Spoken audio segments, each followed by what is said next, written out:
Joe சிங்கம் water pump போயிடுச்சுங்க Swift டிசைரில் இங்கே பாருங்கள்.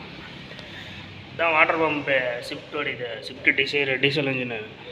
நாங்கள் கூட என்னமோ ஏதோ நினச்சிட்டுங்க ஷேக் ஆகிடுச்சு சவுண்டு வருதுன்னாங்க. ஐயோ திடீர்னு எல்லாத்தையும் கழட்டி பெல்ட்டு கழட்டி விட்டு பார்த்தா வாட்டர் பம்ப் போயிடுச்சு. பாருங்க இன்ஜின் மவுண்டிங் பண்ணலாம் கழட்டி விட்டாச்சு.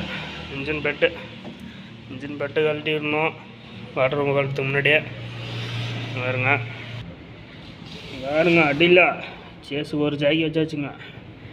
அது அடியில் போயிட்டு இன்ஜினுக்கு ஒரு ஜாக்கி வச்சிடணும் மர ஜாக்கி. இன்ஜினை மேலே கீழே ஏற்றி இறக்குற மாதிரி. இன்ஜினு டவுன் பண்ணால் தான் வாட்டர் பம்பு வெளியில் எடுக்க முடியுதுங்க. நாங்கள் கூட ஐயோ என்னமோ நினச்சிட்டுங்க.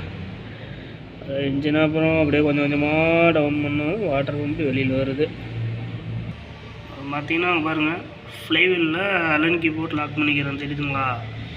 அதை லாக் பண்ணி விட்டு இங்கே மெயின் புள்ளி கழட்டிடணும். பாருங்க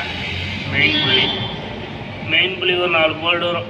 புள்ளி கழட்டி எடுத்தால் தான் வாட்டர் பம்பு இருக்குங்க. பாருங்கள் வாட்டர் பம்பு கழட்டி வெளியில் எடுக்க முடியும்.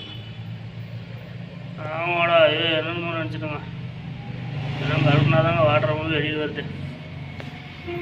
பாருங்க இதாங்க மெயின் புள்ளி கழட்டி இருந்தோங்க. வண்டியோட வாட்டர் பம்பு பாருங்கள்.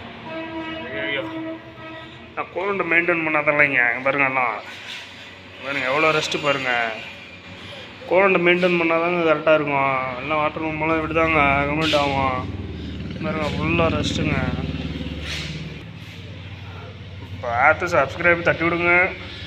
அது தெரிஞ்சவங்க இருந்தால் சொல்லுங்கள். கூலண்ட் ஆயில் மாற்றி ஓட்ட சொல்லுங்கள் வண்டிக்கு. இல்லைன்னா இந்த மாதிரி கம்ப்ளைண்ட் ஆகுங்க.